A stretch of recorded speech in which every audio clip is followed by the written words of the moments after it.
Hello, Ohio! We are going to win the state of Ohio. I know there are a lot of people right here in Ohio who are discouraged. It's true right here in Ohio. The truth of the matter is, don't be fooled, Ohio. And I worked in Ohio, and I love Ohio, I can tell you.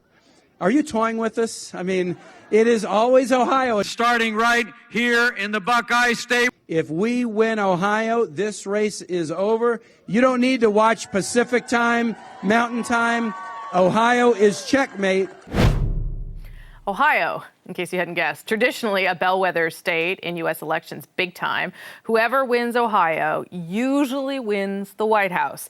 That may be why, as you saw there, the campaigns have made dozens of stops in there this year, hoping to win that state's 18 college votes, electoral college votes. So will Ohio go Republican red, or will Clinton clinch the Buckeye state? CBC poll analyst Eric Grenier joins me now with a look at this important one. Okay, should we do the joke that we did before? No. Ohio. Oh, hi, Eric. Oh, okay. I can't even pull it off. It was your joke.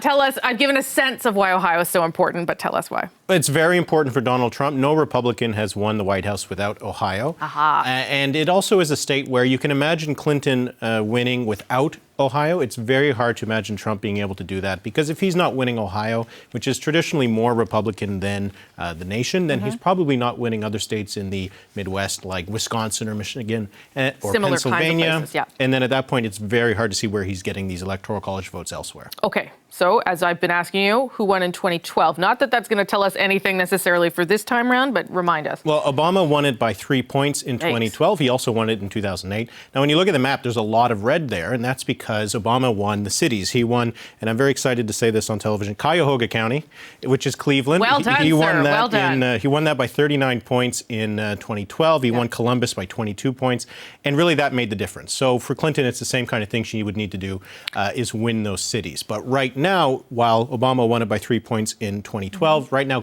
Trump is ahead by about 2 points, with 47% to 45% for Hillary Clinton. And he has been leading in almost all the polls for really the last 3 weeks in Ohio. Wow. So, you know what's so interesting as you go through these states is that the breakdown between rural and urban is almost always the same. It's almost always the same story. Republicans rural, Democrats urban. What needs to be different this time around for Trump to win if he wants to get it this time? Well, one of the reasons Ohio is a good state for him is that it is one of the states with the fewest college graduates in the state. So what that means is that it is the kind of electorate that Donald Trump is doing very well in the polls. So it does give him an advantage there. And I think that will be the biggest difference. But what's really interesting about that is that that has flipped. Romney won college graduates in 2012 in Ohio. Obama won non-college graduates in Ohio. Wow, interesting. It's likely to be the opposite. So however those two groups turn out, that might be the decisive factor. So what would Clinton want to see then if she was going to take Ohio? Not that, as you say, she needs it. Not that she needs it, but if she wanted it, what would she have to see? She probably needs to run up the numbers in those cities like Cleveland and Cincinnati and Columbus. And one of the things that will be maybe very determinant will be the actual get out the vote operation, because the early voting in Ohio apparently is showing better numbers for Trump. So it could be one state where they really need to make sure they get people out on Tuesday. So if this is bellwether, meaning if you win here, you get the big job, what happens if that isn't the case this time around? If it votes for Clinton, I think it will retain that bellwether state, because it's hard to imagine Clinton winning Ohio but failing to win the presidency. But fair enough. It depends on if they vote with Donald Trump. If he wins Ohio, that does give him the chance, because then he can start to build his map.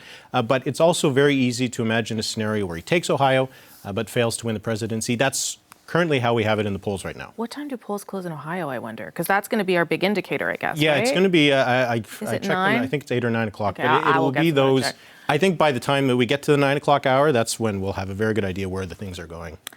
I don't like putting you on the spot. It's just things occur to me. Okay, let's look at the Senate race before I let you go. The Senate race is actually really interesting. Rob Portman is the Republican incumbent, very likely to retain it. He's got about a 5 to 15 point lead in the polls in Ohio. So that means it's one of those states where you are getting a split ballot for voters. You could have as many as 10% of Ohioans voting for Hillary Clinton and the Senate Republican candidate, Rob Portman. So it is one of those interesting ones there. Okay, and the birdies, I have extra brains upstairs, as you know. They say 7:30 the polls close there. Well, then there you go. As Ohio goes, I think it might go. As you said, the union goes, I think. Yeah, so we could wrap this thing up at 8 p.m. Is that what you're telling me? Sounds good. That's when the Peter Mansbridge special starts. He won't like that at all. Thank you. Thank you, Eric Grenier. You can see more of his analysis on our website, CBCNews.ca/US poll tracker. Apparently just updating it hourly now, basically. So check that out there. Thank you, Eric.